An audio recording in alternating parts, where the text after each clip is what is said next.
Has this not been a little bit of a hot topic, especially in Victoria over the last couple of seasons, where we've seen, I guess, our Yellowtail Kingfish turn up in different places, which made them a little bit more accessible to the average boater. And I did see the rounds of this exact question being asked on that, and I have a really clear answer from me. Good. And it is, I don't think they should be changed. And I know we said at the top of the program that we like to take the piss on this show and we don't talk too seriously, but this one is a serious topic, and I want people to get involved because I guess it seems to be the more passionate you get about this species, the more people want to see the bag limits changed. But the reason I think they shouldn't be is because the fishery isn't that big. As it's still developing here in Victoria. They're changing. They're changing where they're caught. We've seen a big explosion of fish the last two. So this one and last down the front of Western Port. That's where that's where this question sort of came from. I don't think we need to get excessive in the grand scheme of things. I don't think too many are getting caught, but I understand why the question comes, because you see a lot of dead fish in a short period of time. So I understand optics are huge and they are at play in specific with this question. But I think we need to take a step back and take a deep breath and look at the big picture. And there really isn't that many fish getting taken, in my opinion. No, I think you're spot on, and I think there's certainly a peak and a spike in fish capture over a certain period of time, which is typically through that summer, warmer months, and it does seem like there's a big influx of kingfish captures. But in reality, the short period throughout the year, that's not to say that we should just dismiss the fact that we don't need to look after them. They're fine. That's still a fish population that we want to make sure that we do the right thing and look after, because, mate, the excitement levels around this species are like, I'm saying, probably like none other. Certainly in Victoria, there's a real hype around them. There's a fashion around it, which is second to none. And it's great. It's exciting. It's awesome for the fishery. I'm with you. I don't think it needs to be it doesn't need to be overthought. I think the people behind the scenes who set the limits and set the bags and size limits are well aware of the species and the fishery and how it all unfolds. I think the only thing I'd say because everyone's got opinions, and we absolutely encourage everyone to give us their thoughts on social media, on Instagram. The Deep Drop is a place to do it.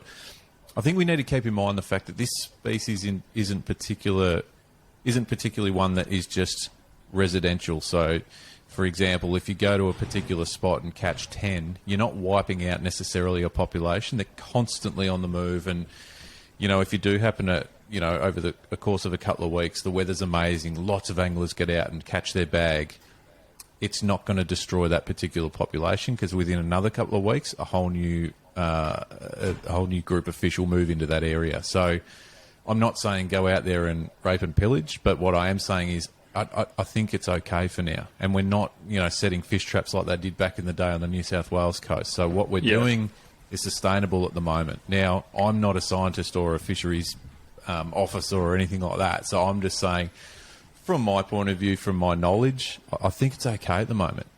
That was going to be, I guess, my question on top of a question to you, Luke, because at least with this topic that we're talking about now, the question of bag limits in kingfish was coming out of a long-term sustainability approach. So it wasn't like we've been seeing declining numbers of kingfish over the last 5 years. No, it's actually the opposite. We're seeing increased numbers, and those 100%. People bringing it up are really passionate about making sure that fishery continues to flourish. I guess, and I do trust in the body we have around looking after recreational fishing at the moment. They've proven to have done a great job. So that's not the issue. But I guess what's the trigger to make even them look at it?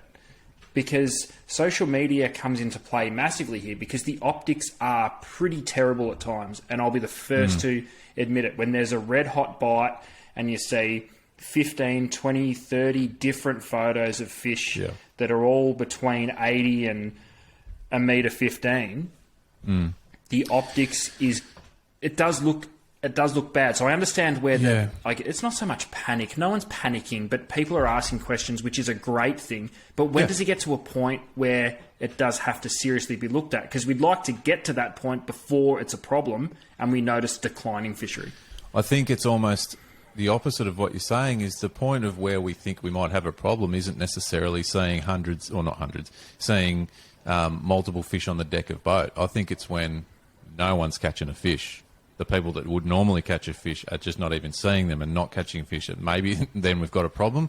I think it's a tough one. I think the people, as I said, the VFA, we do an amazing job across all fisheries, right? But I think we need to understand that I don't think they're overly swayed by social media. And what I mean by that is I think they understand that there's going to be hype and there's going to be influx of photos. And yes, some of them, the optics aren't great sometimes when there's blood on the deck and fish kills and all that sort of thing. But that's no difference to bluefin tuna.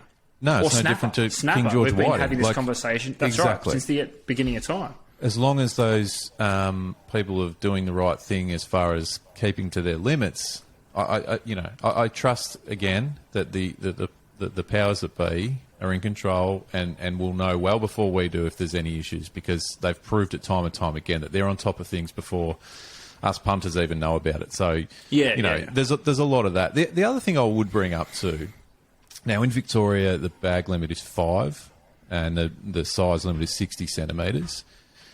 We've got a great amount of anglers in Victoria that are more than capable. But I would suggest that from my viewpoint, there's not a hell of a lot of people that bag out on kingfish every day. That's a great point, and I'm so glad that you brought it up.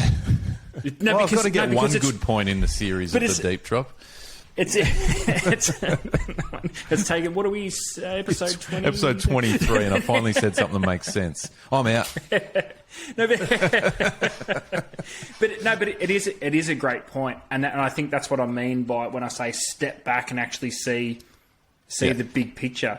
The bite period in which we saw all of these fish this season might have only been 2 weeks, 3 weeks, 3 weeks tops. It's actually not. You know what I mean? It's not, and that's where the social media comes into it, and it looks bad, right. But it's actually not.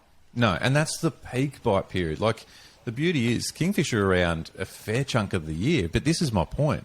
You're going out to get one. You're going out to get a couple on a good day. Don't get me wrong. If you happen to get one of those days where they're just going nuts and you're releasing them, even better. The other thing I would suggest is I'm not sure many people, even if they have one of those epic days, I'm not sure many people are keeping 5 even. You know what? I don't reckon they are. Anglers are as responsible as they've ever been as far as I'm concerned. There's always 100%. Cowboys, but the majority are only keeping, and I think it's a huge thing that's coming into this industry now that I think has been borrowed and adopted from the hunting side of this. I know it's a completely different industry, but hunting and fishing kind of go hand in hand. There's been a huge push in hunting in recent times about respecting and not wasting, and I think that's making its way over into the fishing space, which is crucial. It's critical. People now respect the fish that they're catching.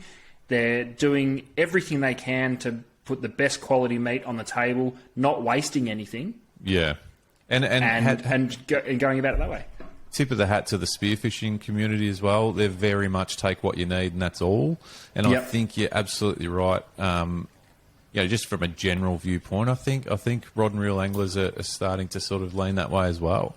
Yeah, that's a very general. Listen, but that's a species specific thing too, and it's probably a question for another episode. But there are those species where not bagging is not an option. Yeah. You know what I mean? And I'm not trying to be disrespectful, but that's kind of, you think calamari, King George Whiting, if you don't get a bag, you're disappointed. Yep. But I don't think that applies to kingfish at all. No, and I even reckon now good friends in New South Wales, we spend a lot of time on that South Coast ads, and not often you see, even when there's hot bites, not often you see, bucket loads of 5 fish. I think their limit's 5 that's as well. Right. You don't see deck loads of fish. 1 or 2, you get plenty of meat. Yeah. Beautiful eating fish if you prepare it right. So 1 or 2 is more than enough for a good feed for I agree. a few people. So, Yeah. Jesus, we got a bit serious there after you just Oh, went off the no, topic that we that's- don't get serious, mate. So I know. We might have to go back and scratch that. That's a bit shit. no, but No, great topic. this segment, I mean, way too serious. yeah, great topic though. I must say, I love great Yellowtail question. Kingfish, and I'd love to hear everyone else's thoughts on that. So get involved on Instagram. Let's hear about it.